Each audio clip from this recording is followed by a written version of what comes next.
Welcome back to another episode of Stage Connections. Today I'm joined by Kristi Holmes, a talented reflexologist who helps people restore balance and harmony in their bodies through the power of touch. Reflexology is a fascinating and deeply therapeutic practice that connects different points on the feet and hands to the rest of the body, supporting relaxation, circulation, and healing. I'm so excited to dive into this conversation and learn more about how reflexology works, who it can help, and how we can all benefit from it. Enjoy. So, for listeners who might not be familiar, what exactly is reflexology and how does it work? So I can start by giving you basically the definition, a traditional definition. It is a science. Reflexology is a science based on the principles that we have reflexes in our hands, feet, and ears that correspond with every organ, every system, every part of the body. It works to help, my business name, I have the three R's: relieve, release, restore. With over 7,200 nerve endings on the bottoms of our feet. Um, it helps to break up congestion, increase circulation, nerve, and blood supply to the body. Great. So, what inspired you to become a reflexologist? Like, what did you love? What do you love most about the work that you do? So to make a long story short, it was my own health journey. And I won't go into all of that. But it came into my life a few different ways organically when I was struggling and was sent to some good practitioners. One was a massage therapist, and most massage therapy schools, massage therapists have a little bit of reflexology training. And so she had introduced it to me, and it just took. And I thought it was cool because I thought it was something like I could work on my own hands. I could work on my own feet, not as easily. So I bought a book and it just stayed there. And then years down the road, and my actual family practice MD suggested with I had a little laundry list of little things going on, and I didn't want medication and a bunch of stuff. I wasn't necessarily doing life exactly by the book, right? So he said, I think you could benefit from this. And over regular, not super regular, maybe once a month ish, over the course of about a year, I just started noticing that that list went away.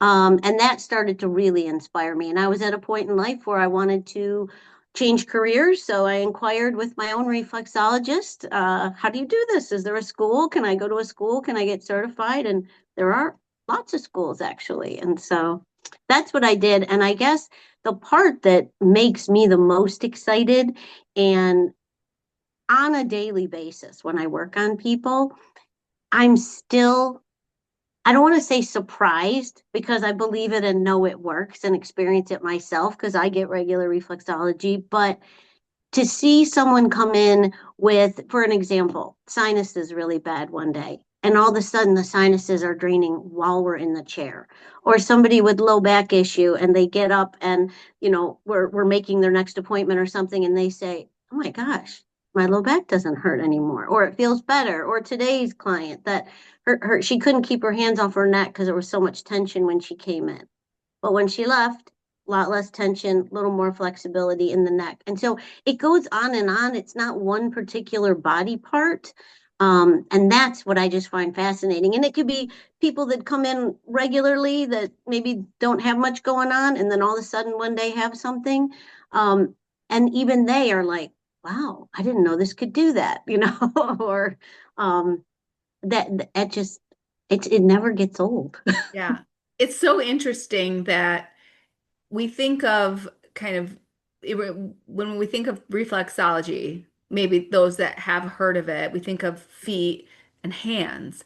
But it really is a systemic kind of modality. It kind of helps with the whole body and everything. Yep. So, can you explain kind of how the different areas of the feet and hands? I don't know if you do ear as well. I've heard that's one of the places. Where you can practice, but how do they correspond to different organs and systems in the body? Okay, yeah. So just to clarify with the ears, I do not do ears. I had one class one time, very interested in it, and I find ears fascinating.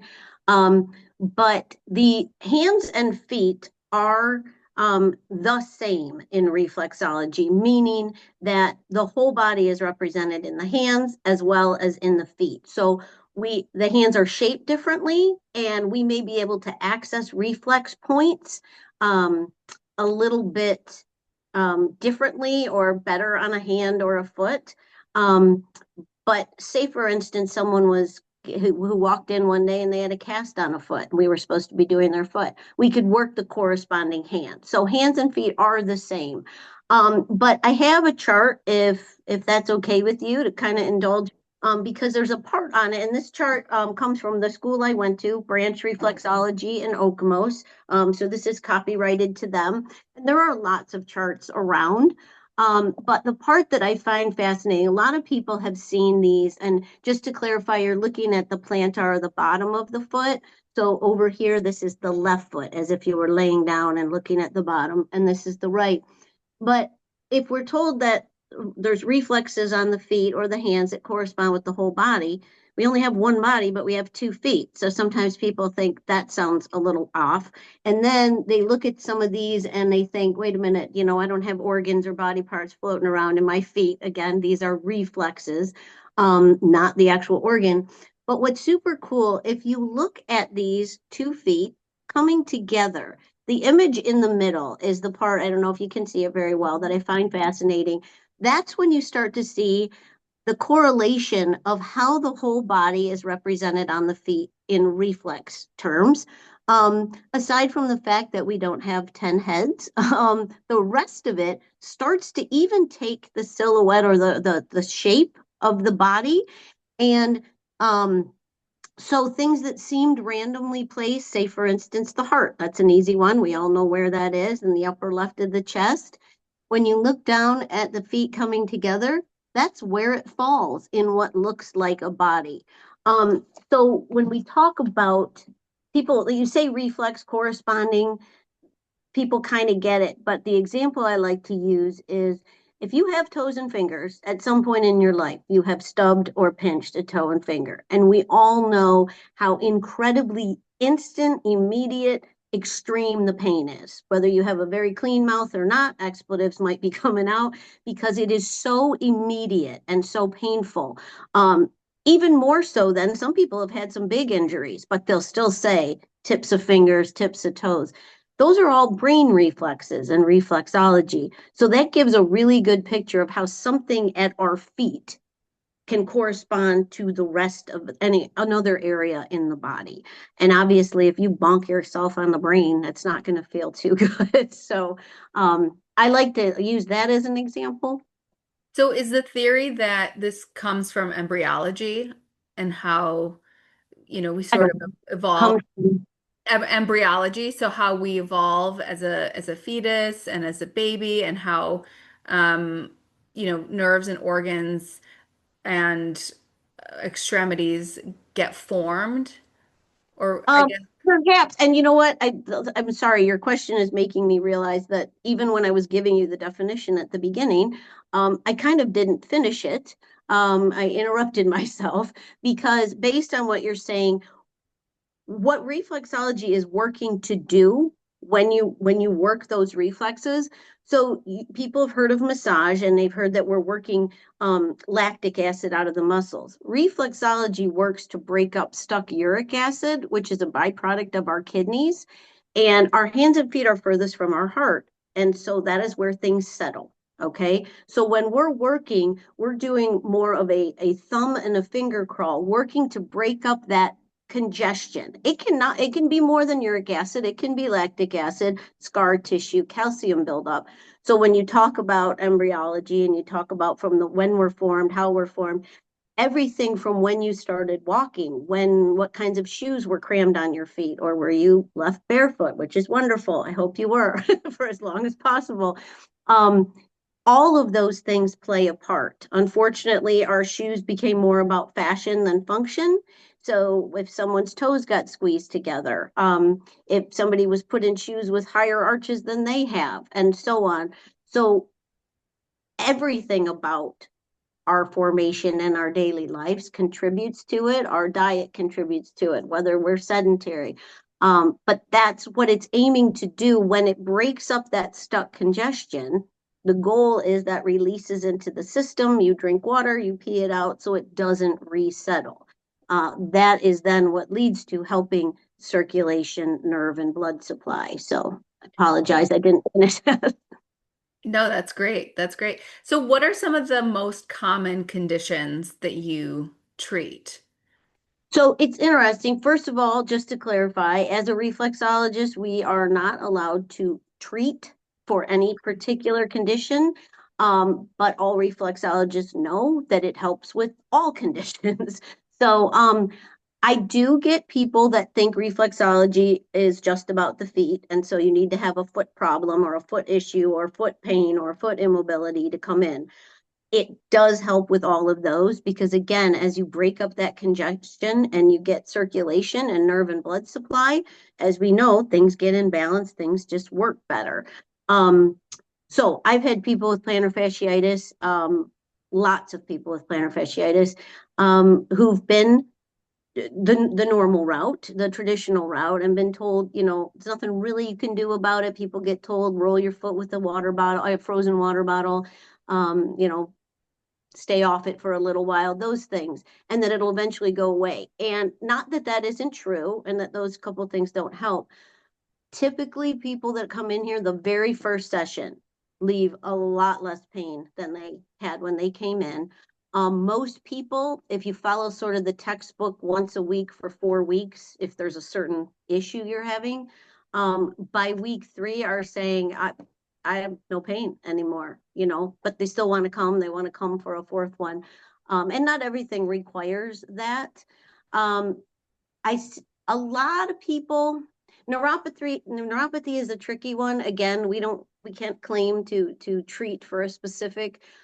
Some people have really good results. Again, my guess on that, my educated guess is, again, circulation helps everything. If we're not getting the circulation for whatever reason all the way up, or earlier on your asking about um, how we're formed and things like that. The other thing that reflexology, and this chart doesn't show it on here, but just to use it to show you visually, aside from specific reflexes, reflexology also works in kind of a zone therapy. So the foot being divided in 5 vertical zones and 4 horizontal zones, that can sometimes make it a little easier and clearer to basically say, if it falls in this zone, you can follow that zone all the way up the body. So anything. So it just because you're working on the brain reflex or the kidney reflex doesn't mean they're going to feel something in their kidney, but they may feel something along that zone.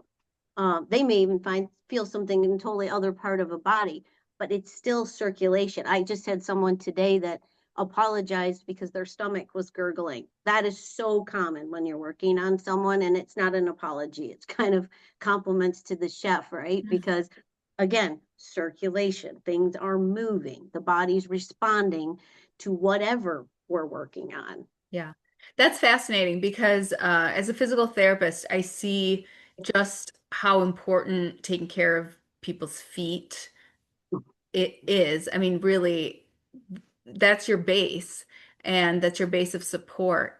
And when there's weakness or there's instability in the ankles, it all really travels up. And so things really are connected. So it's interesting that it's a slightly different philosophy than we were taught in Western medicine physical therapy school, but it all kind of it all is saying the same thing Yeah. essentially, that everything really truly is connected.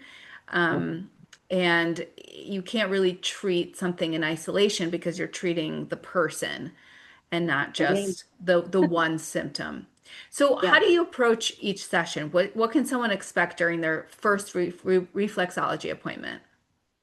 First, I always leave a lot more time for the first session, and I have very tiny paperwork. It's one-sided piece of paper intake form, but it's just a jumping off point to sit at a table face to face, eye to eye, talk to the person before they even remove their feet, because honestly, you'd be shocked at how many people are embarrassed of their feet. So they're even a little intimidated when they come in.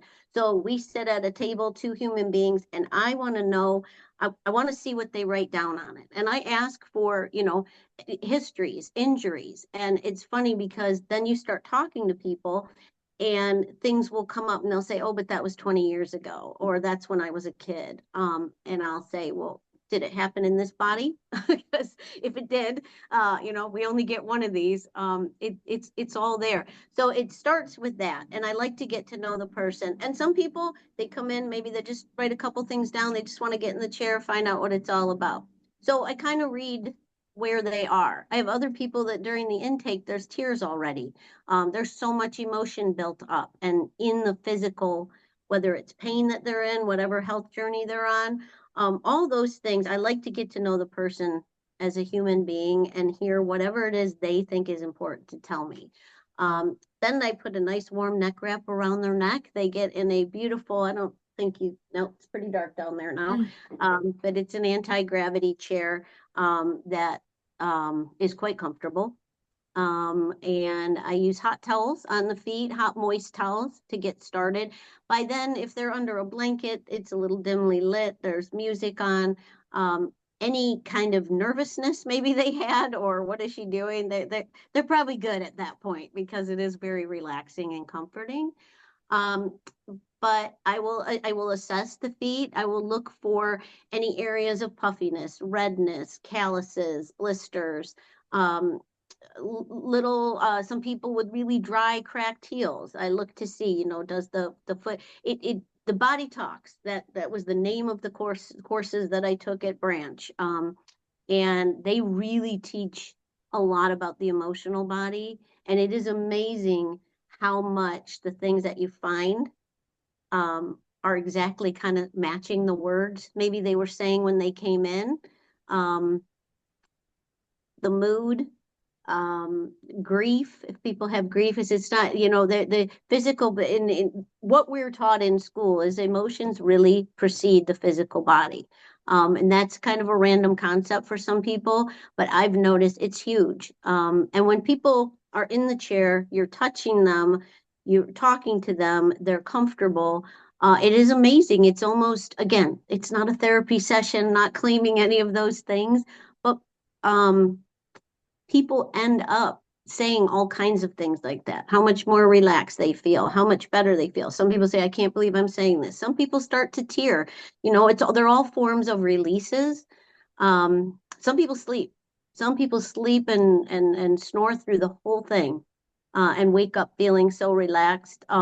One interesting, and if I can tell you, something that from the get-go just really surprised me in a great way is the amount of people. I've worked on some large men with rotator cuff issues. And I thought, okay, this is really going to put reflexology to the test, right? He's got limited mobility in his shoulder, and I'm working on their feet. And I have three or four pretty amazing where they showed me their mobility before they got in the chair. Two of them felt like sound asleep. Went to get up, okay, that was great. They weren't even thinking about it, and went to reach for their shoes and went, holy cow, and look at my shoulder, look at that kind of stuff is amazing to me. So it's hard to say what the typical, like I said, I walked you through, what we do in a session. Um, but it's anything but typical because even the same person, if it was week after week, their lifestyle changes. They may have had a fall, they may have had a trauma in their life. Um, Yeah, so, so and then again, I will show people, I give away a little bouncy ball. And I like, after I've worked on them, I like to let them know if maybe I found an area where we use the word crunchy when we find little bits of what would be called tonus or uric acid or calcium, like we talked about. So I found something that's as close to thumb size as I could find for them to take home because they can work on those. They can use that little ball and you can use them on hands and feet. So I like to send them home with something they can do on their own too. perfect. So it's fascinating that you talk about the emotional side of things. Have you noticed any patterns uh, of maybe symptoms in the feet when you're working? Like let's say, maybe somebody just went through a breakup or maybe somebody just lost a loved one. Would that show up in the sort of the heart area of the foot? You, that's such an awesome question. I'm glad that you'll indulge me in that because I do love that from the very beginning, even before I opened 8.5 years ago, and just doing my practicums. I had my first experience with that when somebody just came to tears instantly when I touched a little part of the pancreas reflex. Most of the pancreas reflex is located on the left side of the body, and the little tail end of it is on the right. And grief, so the pancreas center, it's our main grief center. Sort of the word patterns that go along with it are like lack of sweetness in one's life, Mm. but it's grief and trauma and loss. Um, and this person had lost someone and not grieved about it. It was a male, and he just wasn't comfortable grieving. But we hit that little part, the whole other side of the pancreas. There was no emotional reaction. We hit that tail, and I went to school that following weekend and brought it up. And other people had said they had similar experiences, that the grief, especially a loss of a loved one, tends to maybe hang out in that area. So I opened my practice, and one of the first people I started seeing, I didn't know her at all, knew nothing about her. And I hit that area, and tears started coming down, just quiet tears. And all of a sudden, on her own, because people feel the need to apologize for crying, which you never should, by the way, she said, "Oh, I'm sorry." She said, "I just lost my mother 6 months ago." And it was the exact area. And I've talked to lots of other reflexologists, and there's something about that area. I've had somebody break with a breakup before. Um, you can really delve into the emotional body because there's emotions attached with each organ. There's emotions attached with each zone horizontally and vertically. And there's different emotion, whether it's the left side of the body or the right side of the body. So if you're really listening to your client and really listening to the feet and what they're telling you, you can start to pinpoint cross section and just maybe throw out, plant a seed that this is kind of what your body's saying. This is what this represents. This represents. And I would say more than 95+% of the time, they've already been shaking their head. And yes, that's exactly. And oh, I'm going through this. But when you talk about patterns and obvious things other than like plantar fasciitis, um, which by the way is interesting because I'm sure as much as you know the body and as much as you work on the body, calves have a lot to do with the plantar fasciitis, right? And the plantar Yeah. side of the body. And it's funny because emotionally, calves have to do with our resources. And immediately, most people go to money when you talk about resources, but it's not always that. It might be geographically, you got offered a job, but you're in a different location, or, you've got young children and you can't change careers or whatever. Oftentimes, it can be money. Um, Low back issues. They told us this in school, and I thought that can't be. And then I started seeing it in my practice that people that have never complained of low back around tax season all of a sudden start having this random low back pain. I just had someone ask me that the other day. Um, they said, what's the emotion? They asked it out loud because they're so used to me doing that. What's the low back area? And I said, um, it can be finances. And she said, yep, as her husband had just retired a year earlier than they thought, and or something like that. Um, I love that. But one really, you get asked a lot, and I see a lot of bunions. Um, and bunions can be really, really interesting. That's on the feet, reflex wise, that corresponds with kind of that medial shoulder in between the shoulder blade and that place where all of us just crave a massage every day. At least I do, right there. Hmm. Um, Bunions emotionally can be, I don't like to label people type A, but very type A. And if you are type A, usually aren't surprised to hear that. Um, Got to go, got to do, got to get it done. Very responsible people. Got to make a list, check it off my list. Got to do it perfect. Got to take care of everyone.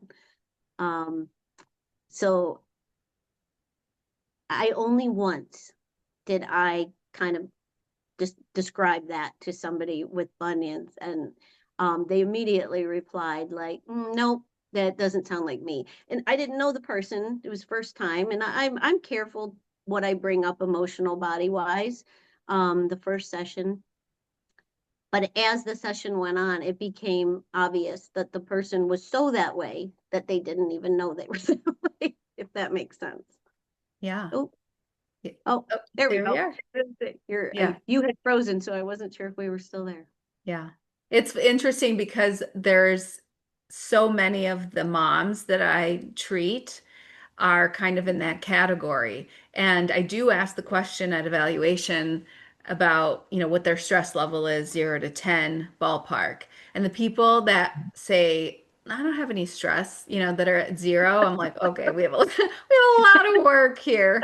Uh, so yeah, People it's, on this plan? Yeah. yeah, I think we're just so used to flying at, this altitude of 10,000, 10,000 miles that we get so used to it and we don't even notice Yeah. how stressed and wound up we all are Right. until there is an opportunity for release, Yeah. which is Yeah. what you offer, which is great. Yeah. So, if you were to give, I know that you mentioned the ball and kind of putting it where some of those problem areas are during the session. You can do this at home. Are there any other techniques that you would recommend that people, just quick little ones that people could use to relieve tension or stress? Yes. Yes. First of all, be barefoot as much as you absolutely can. And I don't mean you can't have your socks on, but I mean let your feet. I mean, when it's nice, if you're not in the Midwest like we are, if you can be in the grass, if you can be in the ground, with your bare feet, that's awesome. But even if you have wood floors, real wood floors, and you can be on them, but letting our feet, again, like I said, so many people's shoes are more about fashion than function. So that I am a big fan of like toe spacers at night, half hour, 45 minutes, because if your shoes did squeeze your feet together a little bit, it is yoga for your toes. So I'll plug that. Also, there's toe spacers I wear when I'm working on clients. These are meant to be worn while you're moving around in your shoes. These are not. These are too big, and that's for sitting. Because they do it literally is like stretching and breathing for the toes. And again, the toes are all the head and neck area, right? And who doesn't, with our lifestyle and phones and computers, have some kind of neck and shoulder tension. Foot rollers are awesome. I recommend wood over plastic. But even if it's the threshold of a door, if you have a dowel rod or a handle of a broomstick, tennis balls, uh old like the real like Mexican Coke glass bottles with the rib and the hump in the middle. Again, 7,200 nerve endings, very very tight fascia, right? Legs that get stiff, casting. That rolling alone for just a few minutes a day, you'd be surprised how much that helps the entire system, because as you said, it's all connected. So if you can release some of that fascia on the bottom of the foot and relax it, the body falls in line. Fantastic. Thank you. So finally, last question. Okay. What is one thing that you wish people knew about reflexology, or is there a myth that you would love to debunk? Oh, wow. Well, one, we kind of touched on it. You do not have to have a foot problem or foot pain or any. You don't have to have any problems, issues, or complaints. Um, Other than, if you just had heart surgery yesterday, there really are no contraindications. It's not going to flare something up or hurt. So, yeah, you don't have to have a foot problem. That would be the biggest thing I would debunk and want people to know. And hands are interesting. A lot of people, when I first opened, I didn't have much request for hands. And honestly, when I took the class for hands, it was more so that when I was out in public and someone said, "What the heck is reflexology?" I could say, "Give me your hand," or if they said I have a pain here or there, we could check the hands. Um, all of a sudden, and it was actually, I don't think coincidentally, after COVID, after people had been locked up a bit, I got so many requests for hands. And as soon as people started doing hands, they were saying, okay, from now on, I want to do both. And so even though, like I said, you're accessing the same parts of the body, can be accessed on both. Our feet are what ground us, but our arms and our hands are what carry joy. And there wasn't a lot of that for a while, and in a lot of people's life. It closer to the brain. So if you're somebody who has a really hard time relaxing, I can think of a client real particular who came in and stated, like, I'm not going to fall asleep. I'm not one of those people. I'm not going to fall asleep. Everything was rigid, and I kept having to, relax, to say, relax, relax. Women are kind of helpers, and they always want to hold their legs up for you and whatever. And I said, at the end of our session, I said, you might benefit for trying a hand next time, a hand session. I worked on one hand. By the time I got to her right hand, she was asleep, and she didn't even know that I transitioned to her feet. And when she woke up, she was so surprised at how. So I think the other thing is, when someone's got your feet, you still have control with your arms and hands, right? But when someone has a hold of an arm and a hand of yours with both their hands, there is a little bit of just that submission. And sometimes that's what people need to finally give themselves permission to relax and receive. Um, and that it was so cool to see, and to see her see it, that because she had herself so pegged as, I'm not one of those people, and I can't do that, and I won't do that.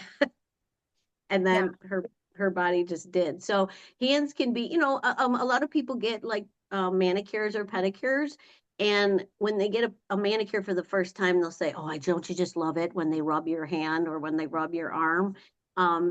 So hands are pretty amazing. Plus, feet are typically protected. Even if you don't wear shoes, they're usually in socks. But hands, not always. From the minute you wake up, they're banging in the sink, hot water, cold water, chopping vegetables, moving, crunching on your phone, and they don't get a lot of love. A lot of us then go to bed at night, we curl up with our hands like fetal position, and then they don't even straighten. Um, so getting, 15 minutes solid work on one hand and then the other, it is amazing what it does for the brain and the mood. Yeah, that makes total sense. I mean, I feel when you were talking, I feel like hands are the the way we connect with the world and with each other the most, right? Like we don't shake each other's feet. Right. Good point. Right? Yeah. And yeah, we don't put our feet through someone's hair or give them a hug with our feet, right? We Right. do it with our arms and our hands. And I noticed the same thing during COVID. There were a lot of patients coming in because, that sort of lack of connection, that lack of touch was really debilitating from an emotional standpoint.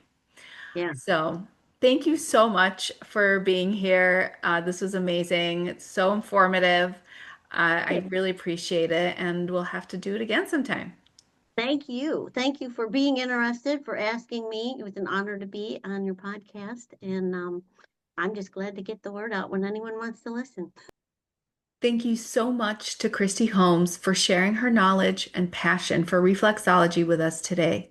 I know so many listeners will walk away feeling inspired to explore this beautiful and supportive therapy for themselves. If you enjoyed this episode, please subscribe, share it with a friend, and leave a review. It helps us grow this community and reach more people with these important conversations. As always, thank you for tuning in to Sage Connections, and take care of your health and your wellness.